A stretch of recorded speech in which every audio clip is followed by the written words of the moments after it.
Hello विद्यार्थी मित्रांनो, आज आपण 12वी मराठी युवक भारती या टेक्स्टबुकमधील भाग क्रमांक 5 व्याकरण आणि लेखन यातला फर्स्ट पॉईंट अभ्यासणार आहोत. पॉईंटचं नाव आहे वाक्यप्रकार व वाक्य रूपांतर. बघा, वाक्यप्रकार व वाक्य रूपांतर. आता हे आपण अभ्यासत असताना मराठी भाषा, मराठी व्याकरण हे रिलेशन कसं अगदी आपण आणि आपल्या भावना या पद्धतीचं रिलेशन आहे. भाषेचं व्याकरणाशी कोणतीही भाषा असो, व्याकरण अतिशय महत्त्वाचं आहे. आता वाक्य, शब्द ह्या गोष्टी कसं तुम्हाला अगदी लहानपणापासून माहिती आहेत. शब्द कशाला म्हणायचं, वाक्य कशाला म्हणायचं. आता त्याच वाक्यांचा प्रकार आपण अभ्यासणार आहोत. थोडक्यात काय, शब्दांनी वाक्य तयार होतं आणि वाक्याने आशय तयार होत असतो. तो आशय आपण वाक्यात मांडत असतो.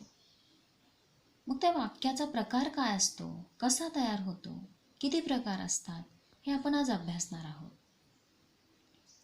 विद्यार्थी मित्रांनो, आपण बोलत असताना, लिहिताना अनेक प्रकारची वाक्य वापरतो. एकच आशय अनेक प्रकारच्या वाक्यातून सांगता येतो. उदाहरणार्थ बघा, काल खूप पाऊस पडला. हे वाक्य आपण वेगवेगळ्या पद्धतीने बोलू शकतो. म्हणजे कसं, आपण जर 4-5 मित्र आहोत किंवा मैत्रिणी आहोत, आपण चर्चा करत असतो, गप्पा मारत असतो. एखादाच आशय असतो, एखादी गोष्ट असते किंवा एखाद्या विषयावरती आपण आपली मतं मांडत असतो. ही मतं मांडत असताना कसं आपण आपल्या पद्धतीनुसार, आपल्या विचारानुसार वाक्यरचना तयार करत असतो आणि ती बोलत असतो, व्यक्त करत असतो आणि आपलं म्हणणं पुढच्या व्यक्तीपर्यंत पोहोचवण्याचा प्रयत्न करत असतो. म्हणजे आशय एकच, विषय एकच, त्याच विषयावरती विविध पद्धतीनं बोलली जाणारी वाक्य ही विविध प्रकारच्या टप्प्यामध्ये मोडली जातात. म्हणजे कसं, आता आपल्याला एकच वाक्य, एखादा म्हणेल काल खूप पाऊस पडला, तर दुसरा एखादा म्हणेल काल काही कमी पाऊस नाही पडला. बघा बरं, ह्या दोन्ही वाक्यातला अर्थ वेगळा आहे का, आशय वेगळा आहे का? नाही. काल खूप पाऊस पडला, पाऊस पडला हेच सांगायचं आहे. काल काय कमी नाही पाऊस पडला, ह्या वाक्यातून तोच आशय स्पष्ट करायचा आहे. म्हणजे आपल्याला काय सांगायचं आहे बघा, काय समजून घ्यायचं आहे. वाक्य प्रकार म्हणजे काय नक्की, तर एखादा आशय मांडत असताना वेगवेगळ्या व्यक्ती ज्या असतात त्या आपल्या पद्धतीनुसार, आपल्या विचारानुसार वाक्यरचना बनवत असते आणि ती वाक्यरचना विविध प्रकारामध्ये मोडली जाते. यालाच आपण वाक्यप्रकार असं म्हणतो. तो प्रकार आपल्याला विविध टप्प्यामध्ये बसवायचा आहे. आता हे प्रकार कोणते आहेत, कशाला म्हणायचं प्रकार, वाक्यप्रकार म्हणजे तरी काय, हे आपल्याला समजून घ्यायचं आहे. सर्वप्रथम आपल्याला 11वीला सुद्धा थोडाफार याचा अभ्यास झालेला आहे. जुन्या सिलेबसमध्ये सुद्धा वाक्यप्रकार हे आपण अभ्यासलेलं आहे. अगदी 10वीपर्यंत तुम्हाला वाक्यप्रकार हा व्याकरणाचा भाग जो आहे तो झालेला आहे. तरीसुद्धा आपण थोडंफार मागे जाऊन पाहणार आहोत. तर मला म्हणायचं काय आहे की वाक्यप्रकार हा अभ्यासत असताना वाक्याचा टोन, बोलणाराचा विचार जो आहे तो कोणत्या पद्धतीनं आहे हे आपल्याला स्पष्ट करायचं आहे. म्हणजेच तो त्या वाक्याचा प्रकार हो. आता आपण बघा, पुस्तकामध्ये दिलेलं आहे, तुमच्यासमोर तुमच्याजवळ जर टेक्स्टबुक असतील तर बघा, पहिला उदाहरण म्हणून दिलं आहे काल खूप पाऊस पडला. हे वाक्य आपल्याला विविध प्रकारामध्ये मांडता येतं. कसं, काल फार पाऊस पडला म्हणजे काय, भरपूर पाऊस झाला. वरच्या वाक्याचा आशय जो आहे तो त्याच्याशी संलग्न आहे. नंतर दिलेलं आहे बघा दुसरं वाक्य, काल काही कमी पाऊस पडला नाही. नंतर त्याच्यानंतर तिसरं वाक्य दिलं आहे, काल काय कमी पाऊस पडला का. चौथं वाक्य बघा, काल कमी तर पाऊस पडला नाही ना. त्याचबरोबर त्याच्या खाली शेवटी वाक्य दिलं आहे एक, किती अफाट पाऊस पडला काल. बघा, मी वाचताना सुद्धा विविध प्रकारच्या टोनमध्ये वाक्य वाचले. वाक्याचा अर्थ तोच आहे, आशय तोच आहे, पण वाचताना माझा बोलण्याचा जो टोन आहे तो मात्र बदलला गेला आहे. आणि हा जो बोललेला टोन आहे तोच विविध प्रकारामध्ये बसतो. म्हणजे काय, वाक्य तेच आहे, आशय तोच आहे, विषय तोच आहे, फक्त बोलण्याची पद्धत, शब्दांची मांडणी जी आहे ती थोडीशी मागे पुढे झाली की शब्दांचा, वाक्यांचा प्रकार हा बदलत असतो. तो आता कशा प्रकारे बदलतो ते आपण अभ्यासणार आहोत. सर्वप्रथम आपल्याला वाक्यांचे मुख्य 2 प्रकार पाहायचे. बघा, वाक्याचे 2 मुख्य प्रकार कोणते आहेत? तर पहिला म्हणजे आशयावरून आणि भावार्थावरून, आणि दुसरा जो आहे तो क्रियापदावरून, क्रियापदाच्या रूपावरून पडणारे हे वाक्याचे 2 प्रकार आहेत. आता आशयावरून आणि भावार्थावरून पडणारे जे प्रकार आहेत ते आपण पहिल्यांदा अभ्यासणार आहोत. आशय म्हणजे काय? बोलायचा जो आपल्याला भाग आहे त्याचा आशय आपल्याला काय स्पष्ट होतो तो म्हणजे आशय. आणि कोणत्या भावनेने आपण जेव्हा बोलत असतो, एखादी गोष्ट इतरांसमोर मांडत असतो, ती मांडत असताना आपल्या मनामध्ये जी भावना निर्माण झालेली असते त्याला म्हणायचं भावार्थ. म्हणजे कोणत्या भावनेतून व्यक्त होतो आपण तो म्हणजेच भावार्थ. असा आशय आणि भावार्थ यावरून काही प्रकार पडतात आणि क्रियापदाच्या रूपावरून काही प्रकार पडतात. बघा, पहिला म्हणजे वाक्याच्या आशयावरून आणि भावार्थावरून वाक्याचे विधानार्थी, प्रश्नार्थी, उद्गारार्थी असे प्रकार आढळतात. ही वाक्य होकारार्थी किंवा नकारार्थी असू शकतात. तसं पाहायला गेलं तर होकारार्थी आणि नकारार्थी हे सुद्धा वाक्याचे प्रकारच आहेत. पण यांनी आपल्याला फक्त मुख्य प्रकार आशयावरून आणि भावार्थावरून सांगितलेले आहेत, ते म्हणजे विधानार्थी, प्रश्नार्थी आणि उद्गारार्थी. आणि ही जी वाक्य तयार होतात, ही वाक्य जी आहेत ती होकारार्थी असू शकतात किंवा नकारार्थी असू शकतात. पण विद्यार्थी मित्रांनो, होकारार्थी आणि नकारार्थी हे सुद्धा वाक्याचे तसे प्रकारच आहेत. तर आपण पहिल्यांदा विधानार्थी वाक्य कशाला म्हणायचं, प्रश्नार्थी वाक्य कशाला म्हणायचं, उद्गारार्थी वाक्य कशाला म्हणायचं हे अभ्यासणार आहोत. बघा, ज्या वाक्यात केवळ विधान केलेले असते त्याला विधानार्थी वाक्य असे म्हणतात. आता कसं? ज्या वाक्यात केवळ विधान केलेले असते त्याला विधानार्थी वाक्य असे म्हणतात. विधान म्हणजे साधं सरळ एक वाक्य असतं, सरळ अगदी सहजपणे बोललेलं असतं. उदाहरणार्थ बघा, सचिन तेंडुलकर उत्तम फलंदाज आहे, एक विधान आहे. ते सहजपणे बोललेलं वाक्य, सरळ साधं एकच विधान आहे, आशय स्पष्ट करणारे एक साधं विधान आहे, म्हणून त्याला विधानार्थी वाक्य असं म्हटलं जातं. आता दुसरं एक उदाहरण बघा, विटी दांडूचा खेळ अलीकडे फारसा खेळला जात नाही. सहज एक मनात आलेली गोष्ट आहे, मनात आलेला विचार आहे, आणि तो विचार सहजपणे एका वाक्यात सरळपणे मांडण्याचा प्रयत्न केला. अशी जी सहज साधी सरळ विधानं असतात त्याला विधानार्थी वाक्य असे म्हणतात. आता अजून एखादं उदाहरण सांगता येते का? बघा, गाय गोट्यात हंबरत असते, मला पोहायला खूप आवडते. हे कसं सहजपणे काढलेली विधानं आहेत, सरळ सहज साधेपणा आहे त्या वाक्यामध्ये. असं काही वेगळेपण असं नाही दाखवायचं, एक विधान आहे, सहजपणे बोललेलं विधान आहे, त्याला विधानार्थी वाक्य असे म्हणतात. याच्यानंतर प्रश्नार्थी वाक्य. ज्या वाक्यात प्रश्न विचारलेला असतो, बघा, ज्या वाक्यात प्रश्न विचारलेला असतो त्याला प्रश्नार्थी वाक्य असे म्हणतात. आपल्याला माहिती आहे, प्रश्नचिन्ह आलं की प्रश्नार्थी वाक्य. आता प्रश्न विचारणं म्हणजे काय? उदाहरणार्थ बघा, तू बाहेर केव्हा जाणार आहेस? तसंच, तो स्पर्धा परीक्षेत उत्तीर्ण का झाला नाही? आहे प्रश्न. तू बाहेर केव्हा जाणार आहेस? एक साधा प्रश्न केला. तसंच, तो स्पर्धा परीक्षेत उत्तीर्ण का झाला नाही? प्रश्न म्हणजे ज्या वाक्यामध्ये प्रश्न असतो, एखादा प्रश्न दुसऱ्याला अनुसरून केलेला असतो, प्रश्न पडलेला असतो, तेव्हा त्या वाक्याला प्रश्नार्थी वाक्य असं म्हटलं जातं. आता हे ओळखायला पण सोपं आहे. आपल्याला वाक्य, प्रश्नार्थी वाक्य ओळखायला सुद्धा खूप सोपं आहे. तू अभ्यास का केला नाहीस? हे एक सरळ साधं तुम्हाला विचारलेला हा प्रश्न आहे आणि प्रश्नाचं उत्तर हे अपेक्षित आहे. अशा पद्धतीनं ज्या वाक्यामध्ये प्रश्न निर्माण होतो त्या वाक्यांना आपण काय म्हणतो? प्रश्नार्थी वाक्य. तिसरा प्रकार आहे उद्गारार्थी वाक्य. बघा त्याची डेफिनेशन बघा. ज्या वाक्यात मनातील विशिष्ट भाव उत्कटपणे व्यक्त केलेला असतो त्या वाक्याला उद्गारार्थी वाक्य असे म्हणतात.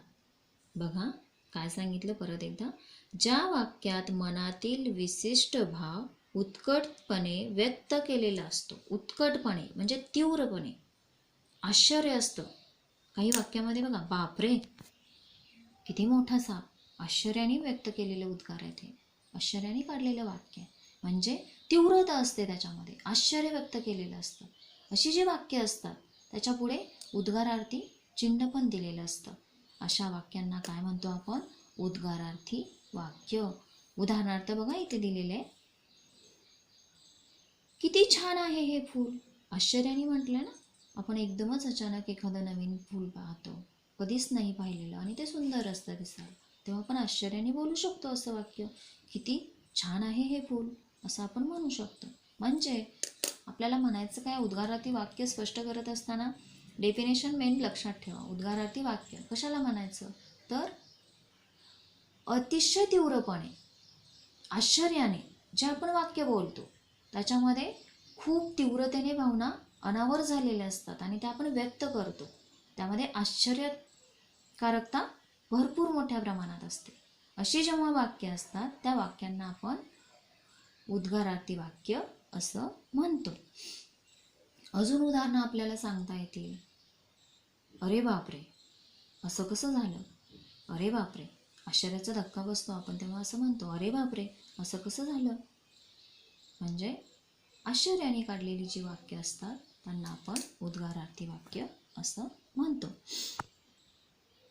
बघा हे 3 प्रकार जे आहेत ते आपण वाक्यांच्या प्रकारामधील आशयावरून आणि भावार्थावरून जे 3 प्रकार पडतात ते आपण अभ्यासलेले आहेत. आणि हे प्रकार जे आहेत, आता उदाहरणं सांगितली मी. सर्वप्रथम विधानार्थी वाक्याचं उदाहरण सांगितलं बघा. सचिन तेंडुलकर उत्तम फलंदाज आहे. हे एक सरळ साधं विधान आहे, होय की नाही? म्हणजे हे सरळ साधं विधान जरी असलं तरी त्याच्यामध्ये नकारात्मकता आहे की नाही, आता हे कसं स्पष्ट करायचं? विधानार्थी वाक्य आहे विथ ते होकारार्थी आहे. आता होकारार्थी कसं म्हणायचं? तर आहे या शब्दावरून या वाक्यामध्ये होकार दर्शविलेला आहे. कारण सचिन तेंडुलकर उत्तम फलंदाज आहे, ह्या वाक्याला तो उत्तम फलंदाज आहे याला मान्यता दिलेली आहे, होकार दर्शवलेला आहे आणि तो होकार आहे या शब्दातून दर्शवलेला आहे. म्हणून हे वाक्य विधानार्थी होकारार्थी आहे, कारण ह्या वाक्यात आहे ह्या शब्दाने होकार दर्शवलेला आहे. तसंच दुसरं विधानार्थी वाक्य आपण काय पाहिलं होतं बघा. विटी दांडूचा खेळ अलीकडे फारसा खेळला जात नाही. हे एक विधान आहे, सरळ साधं विधान आहे, पण या वाक्यामध्ये नकारात्मकता दर्शवलेली आहे. म्हणून हे वाक्य नकारार्थी आहे, कारण नाही या शब्दातून त्या वाक्याची नकारात्मकता पाहायला मिळते. अशा पद्धतीनं होकारार्थी आणि नकारार्थी वाक्यरचना आपल्याला पाहायला मिळते. ज्या वाक्यामध्ये होकार दर्शवलेला असतो ते वाक्य होकारार्थी असते आणि ज्या वाक्यामध्ये नकार दर्शवलेला असतो ते वाक्य नकारार्थी असते. काही वेळेला कसं होतं, विटी दांडूचा खेळ अलीकडे फारसा खेळला जात नाही असे नाही. बघा, नाही हा शब्द 2 वेळा आला, होय की नाही? बघा, मी दुसऱ्या पेजवरती तुम्हाला सांगते. एक विधान आहे.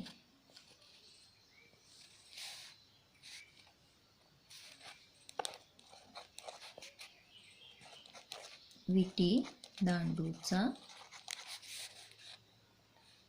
खेळ फारसा खेळला जात नाही. विटी दांडूचा खेळ फारसा खेळला जात नाही असे नाही. बघा, विटी दांडूचा खेळ फारसा खेळला जात नाही असे नाही.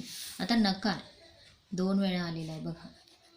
म्हणजे वाक्यातला अर्थ काय आहे? अर्थ काय होतो वाक्याचा?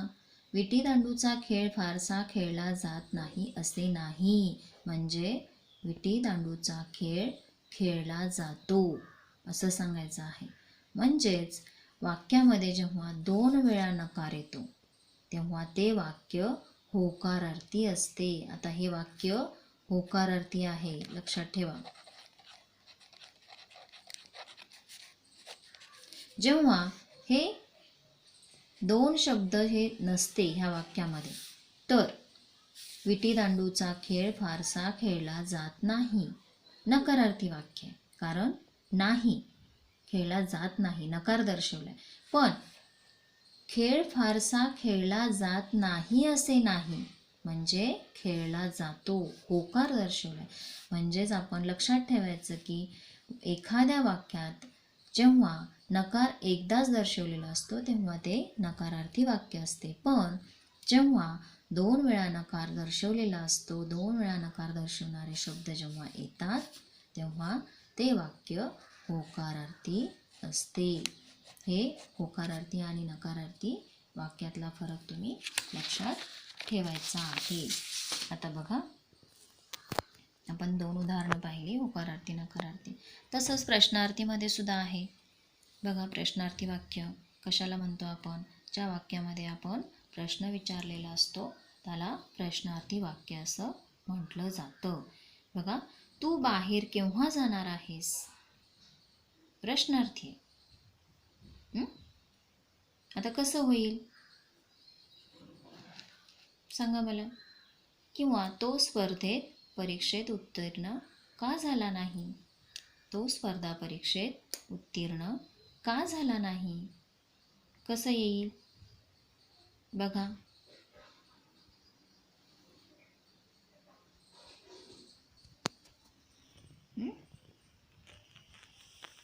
कसं येईल?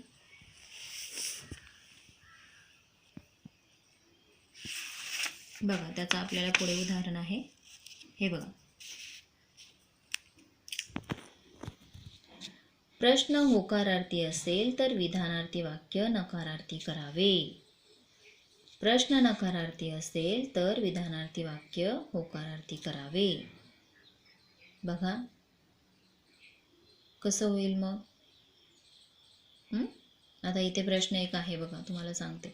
जगात सर्व सुखी असा कोण आहे? प्रश्नार्थी आहे. जगात सर्व सुखी असा कोणी नाही, विधानार्थी. आता बघा, प्रश्नार्थी आहे, होकारार्थी आहे, याच्यावरून काय? होकारार्थी.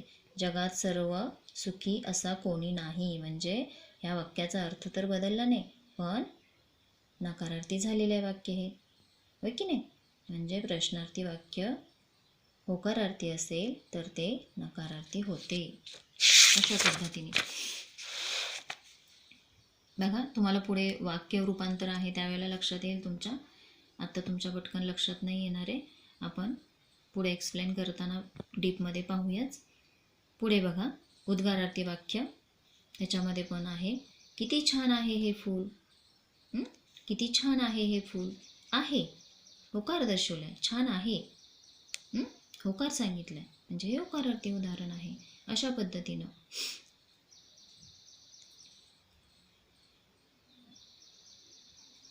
छी,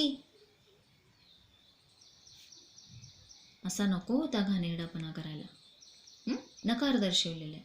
आता एखादं वाक्य बघा, मी इथं वाक्य तुम्हाला घेते. अशी.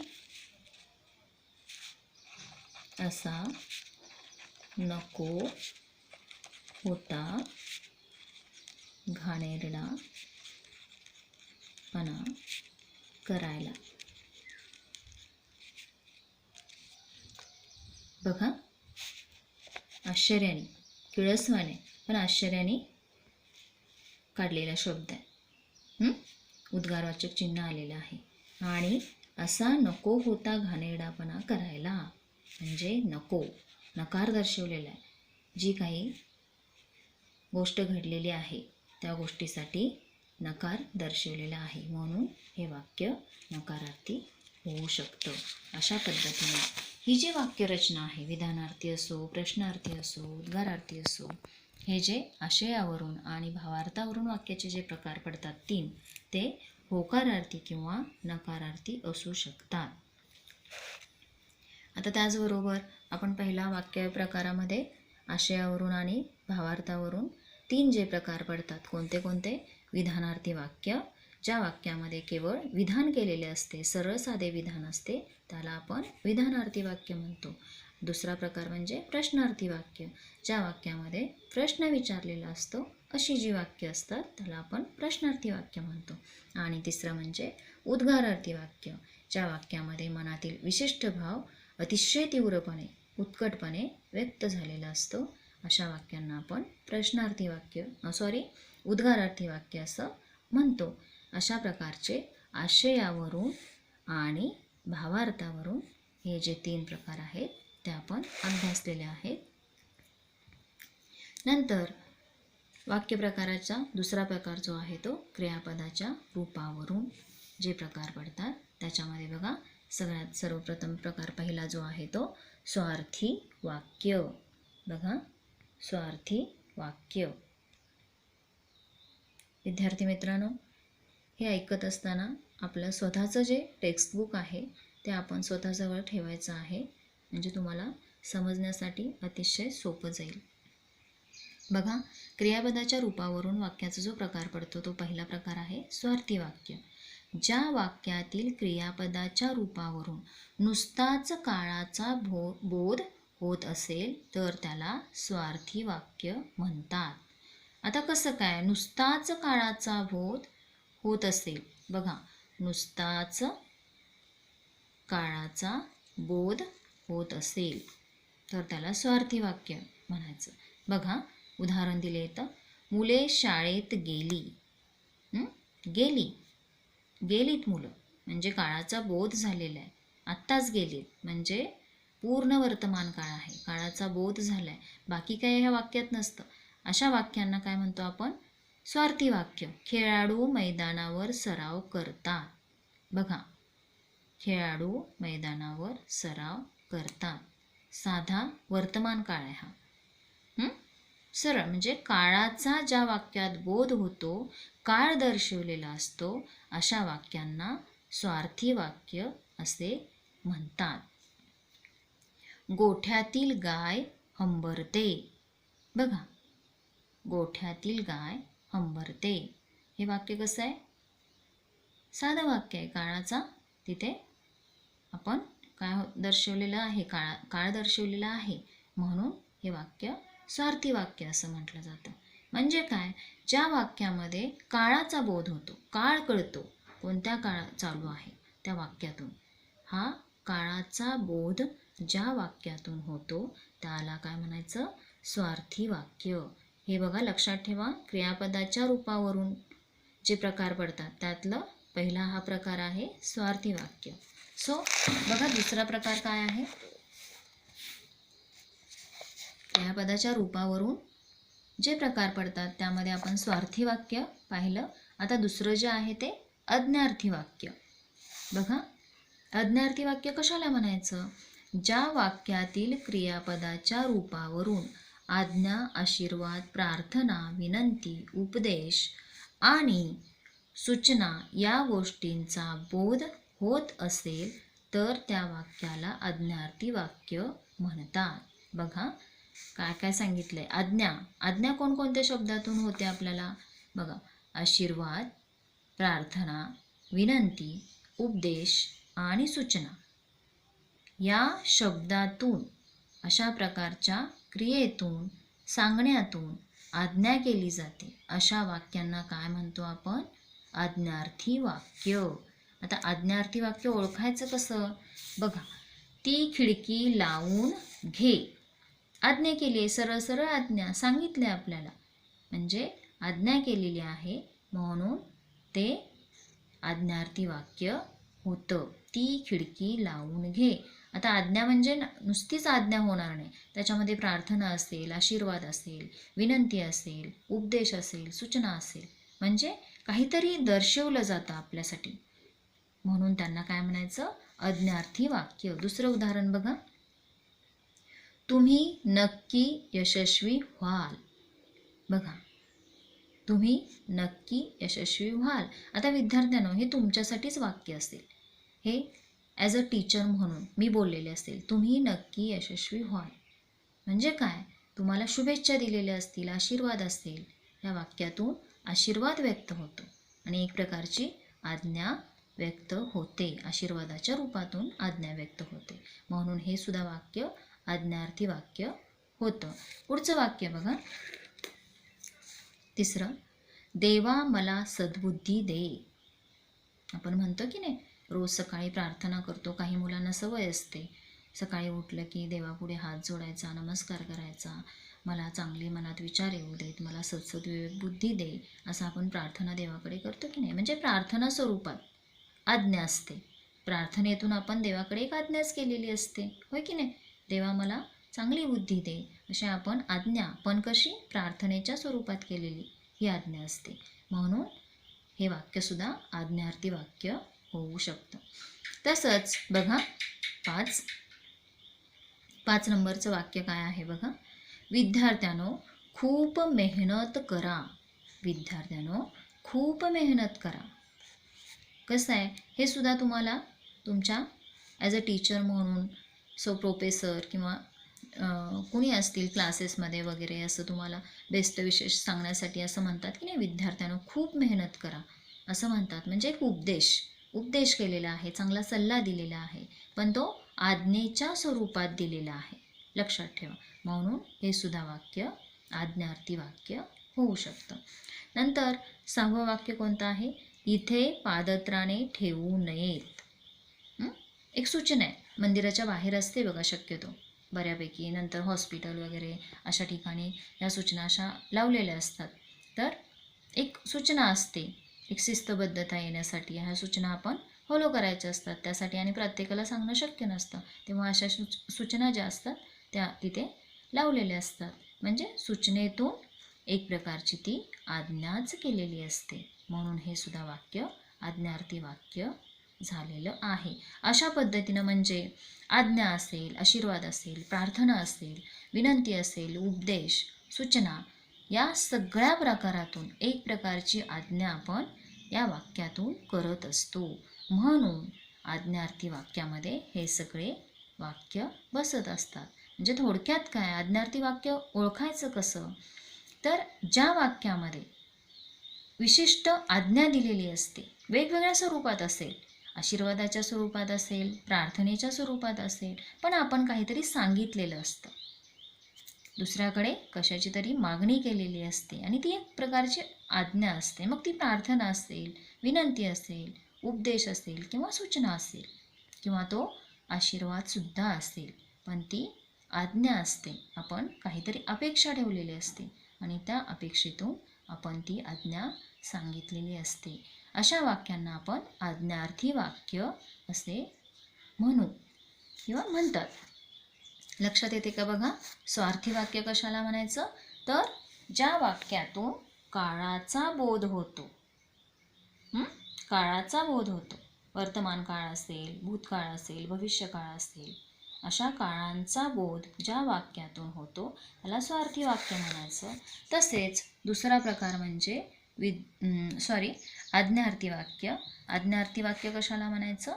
ज्या वाक्यात आज्ञा केलेली असते, मग ती विविध स्वरूपात असेल, अशा वाक्यांना आज्ञार्थी वाक्य असे म्हणतात.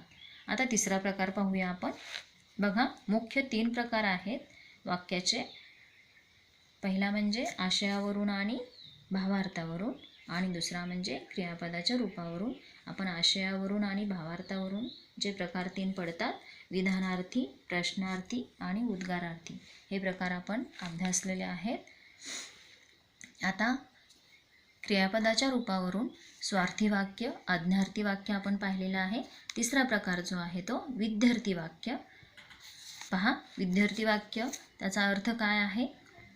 ज्या वाक्यातील क्रियापदाच्या रूपावरून विधी म्हणजे कर्तव्य, शक्यता, योग्यता, इच्छा या गोष्टींचा बोध होत असेल तर त्याला विद्यार्थी वाक्य असे म्हणतात. बघा परत एकदा, ज्या वाक्यातील क्रियापदाच्या रूपावरून विधी म्हणजे कर्तव्य, बघा, ज्या वाक्यातील क्रियापदाच्या रूपावरून विधी म्हणजेच काय तर कर्तव्य, शक्यता, योग्यता, इच्छा या गोष्टींचा बोध होत असेल, म्हणजे रूपावरून विधी म्हणजे काय कर्तव्य, शक्यता, योग्यता, इच्छा या गोष्टींचा बोध होत असेल तर त्याला विद्यार्थी वाक्य असे म्हणतात. बघा, विधी म्हणजे आपण थोडक्यात काय म्हणतो, क्रिया. वाक्याची क्रिया कोणत्या प्रकारची आहे तर ह्या पुढील शब्द बघा, कर्तव्य, शक्यता, नंतर योग्यता, इच्छा या प्रकारच्या ज्या विधी म्हणजे क्रियेमध्ये वाक्य रचना जी असते त्याला विद्यार्थी वाक्य असे म्हणतात. म्हणजे आपण जेव्हा सहज बोलतो, परिसर स्वच्छ ठेवणे हे आपले कर्तव्य आहे. कोणती क्रिया स्पष्ट होते, कोणती विधी स्पष्ट होते? कर्तव्य. आपलं कर्तव्य आहे की नाही, आपला आजूबाजूचा परिसर स्वच्छ ठेवणे. आपलं कॉलेज असेल, हायस्कूल असेल, आपण स्वच्छ ठेवतो आणि हे आपलं कर्तव्य आहे. म्हणजे ज्या वाक्यातून कर्तव्य बजावलेले असते अशा वाक्यांना सुद्धा विद्यार्थी वाक्य असे म्हणतात. म्हणजे क्रिया, थोडक्यात काय, वाक्यातून क्रिया दर्शवलेली असते. मग ती कर्तव्याची असेल, शक्यता, योग्यता, इच्छा असेल, ह्या ज्या क्रिया आहेत ज्या ज्या वाक्यातून स्पष्ट होतात अशा वाक्यांना विद्यार्थी वाक्य असे म्हणतात. बघा पुढचं उदाहरण बघा. आता हा पहिलं उदाहरण जे आपण पाहिलं की नाही, परिसर स्वच्छ ठेवणे हे आपले कर्तव्य आहे. बघा, कर्तव्य, कर्तव्य स्पष्ट केले की नाही इथे, कर्तव्याची क्रिया स्पष्ट केलेली आहे. म्हणजे ह्या वाक्यातून आपलं काय कर्तव्य आहे हे दर्शवलेलं आहे, क्रिया दर्शवलेली आहे, म्हणून हे विद्यार्थी वाक्य होतं. आता बघा पुढचं उदाहरण काय दिलेलं आहे, आज बहुतेक पाऊस पडेल. शक्यता, अंदाज, अंदाज दर्शवलेला आहे, म्हणजे एक क्रिया आहे, होईल, क्रिया घडणार आहे, घडेल. कोणती? पाऊस पडण्याची क्रिया घडेल, शक्यता वर्तवलेली आहे. म्हणजे ज्या ज्या वाक्यामध्ये शक्यता दर्शवलेली असते, शक्यतापूर्ण क्रिया दर्शवलेली असते, अशा वाक्यांना सुद्धा विद्यार्थी वाक्य असे म्हणतात. पुढचं उदाहरण बघा, अंगी धैर्य असणाराच कठीण कामे करू शकतो. बघा, धैर्य असणाराच म्हणजे याची योग्यता दर्शवलेली आहे या शब्दातून. योग्यता दर्शवलेली आहे ह्या वाक्यामध्ये. योग्यता, जर त्या व्यक्तीकडे योग्यता असेल तर तो यशस्वी होऊ शकतो असं या वाक्यातून स्पष्ट होतं. म्हणजे योग्यतेची क्रिया जी आहे ती या वाक्यात स्पष्ट होते. बरोबर आहे. आता चौथं उदाहरण बघा, विद्यार्थ्यांनी वर्गात शांतता राखावी असं प्रत्येक शिक्षकांना वाटत असतं, बरोबर आहे की नाही. आणि विद्यार्थ्यांनी वर्गात शांतता राखावी ही एक इच्छा जी आहे ती आपण क्रियेच्या माध्यमातून व्यक्त करतो, म्हणून हे वाक्यसुद्धा विद्यार्थी वाक्य म्हणून आपण अभ्यासू शकतो किंवा पाहू शकतो. अशा पद्धतीनं ज्या ज्या शक्यता असतील, योग्यता असतील, कर्तव्य, इच्छा ह्या ज्या प्रकारच्या क्रिया आहेत, ज्या ज्या वाक्यामध्ये आपल्याला पाहायला मिळतात अशी वाक्य म्हणजेच विद्यार्थी वाक्य असं म्हटलं जातं. आता बघा, क्रियापदाच्या रूपावरून आपण 3 प्रकार अभ्यासले. पहिला म्हणजे स्वार्थी वाक्य, दुसरा म्हणजे आज्ञार्थी वाक्य आणि तिसरा विद्यार्थी वाक्य. आता एक शेवटचा प्रकार जो आहे तो आपण अभ्यासणार आहोत. शेवटचा प्रकार आहे संकेतार्थी वाक्य. आता संकेतार्थी वाक्य कशाला म्हणायचं ज्या ज्या वाक्यातील क्रियापदाच्या रूपावरून अमुक केले असते तर तमुक झाले असते अशी अट किंवा संकेत असा अर्थ निघत असेल तर त्यास संकेतार्थी वाक्य असे म्हणतात. बघा, व्याख्येवरून तुमच्या लक्षात काय येतं? म्हणजे संकेत, अंदाज दर्शवायचे आहेत. आपण असं केलं तर तसं होईल, अमुक केलं तर तमुक होईल, हे जे आपण अंदाज वर्तवितो त्यालाच काय म्हणतो आपण? संकेत. संकेत, अभ्यास मी खूप केला तर मला खूप छान मार्क्स मिळतील, असा आपण अंदाज म्हणतो की नाही. म्हणजे हे संकेत दर्शवण्याची जी वाक्यरचना असते, अशी वाक्य जर असतील तर अशा वाक्यांना आपण काय म्हणतो? संकेतार्थी वाक्य. हा प्रकार खूप सोपा आहे आणि लगेच लक्षात येण्यासारखा आहे. बघा, उदाहरण दिलेलं आहे खाली.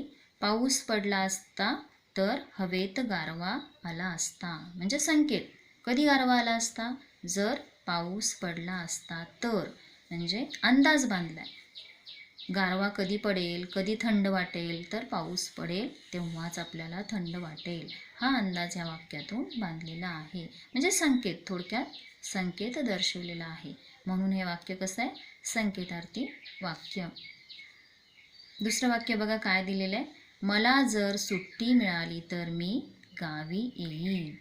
म्हणजे सुट्टी जर मिळाली, सुट्टीवरती गावी जाण्याचं डिपेंड आहे, म्हणून सुट्टी मिळत असेल तर मी गावी येऊ शकतो, असा अंदाज त्यानं सांगितलेला आहे. आणि संकेत तिथं आपल्याला पाहायला मिळतो, म्हणून हे वाक्यसुद्धा संकेतार्थी वाक्य आहे. अशा पद्धतीनं विद्यार्थी मित्रांनो, आपण व्याकरण व लेखन ह्या 5व्या भागातील वाक्यप्रकार व वाक्यरूपांतरमधला वाक्यप्रकार हा घटक अभ्यासलेला आहे. वाक्यप्रकाराचे प्रमुख 2 प्रकार आहेत. त्याच्यामध्ये आशयावरून आणि भावार्थावरून, तसेच क्रियापदाच्या रूपावरून 2 मुख्य प्रकार, आणि त्याच्यामध्ये पहिल्या प्रकारामध्ये 3 प्रकार पाहायला दिसून येतात. विधानार्थी वाक्य, प्रश्नार्थी वाक्य आणि उद्गारार्थी वाक्य. तसंच दुसऱ्या प्रकारामध्ये क्रियापदाच्या रूपावरून 4 प्रकार पडतात. त्याच्यामध्ये स्वार्थी वाक्य, नंतर आज्ञार्थी वाक्य, विध्यर्थी वाक्य आणि संकेतार्थी वाक्य, असे हे 4 प्रकार. म्हणजे टोटली आपण वाक्य प्रकारामध्ये 7 उपप्रकार अभ्यासलेले आहेत. त्यात याच टॉपिकच्या खाली कृती दिलेली आहे, उदाहरणं दिलेली आहेत. ती कोणकोणत्या आशयानुसार कोणत्या प्रकारात मोडतात, तसेच क्रियापदाच्या रूपावरून कोणत्या प्रकारात मोडतात बघा. अभ्यासल्यानंतर तुमच्या लक्षात येईल. कृतीसुद्धा सोपी आहे, ते तुम्ही सोडवायचे आहे. मी पुढील भागामध्ये कृती सोडवून घेते. थँक्यू.